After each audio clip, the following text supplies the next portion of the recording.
Chango Nándole, Jared García Hernández, Nanzoy Scoop, Santo Domingo de Morelos, Nanzo Sonlit, na teji diste, porque nando diste, nanti, na lingan himochil, parken square, le disdole, wash namsa na besnia, chabdis que hiwis himsa lut, na besnia, de mi zohiotos, doble one gosh, hiwis romsa le yotosa.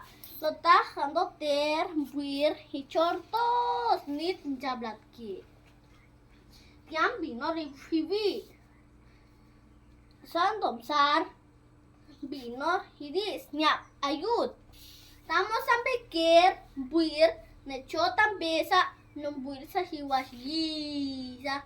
Dichem sa wach nam per ma lisot yotos tahana wenya ya. Tiam ke na porma nam poyak porma nam yakma nam tak ma juice los nam dolar ma na llama yakat no narshima. Buen día, yo me llamo Jared García Hernández. Tengo 8 años y vivo en Barrio Nuevo, Santo Domingo de Morelos. Y hoy le vengo a contar un cuento. Porque quiero ganar una mochila para ir a la escuela. Y el cuento se llama La iguana y la princesa. Había una vez una princesa que vivía cerca del bosque. Un día salió de su castillo y se adentró en el bosque.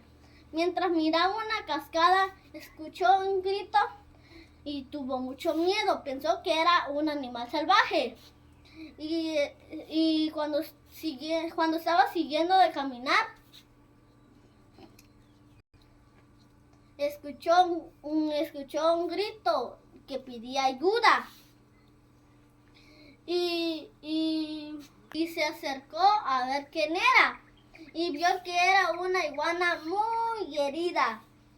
La llevó a su castillo y la cuidó durante muchos días. Y la sanó y la curó.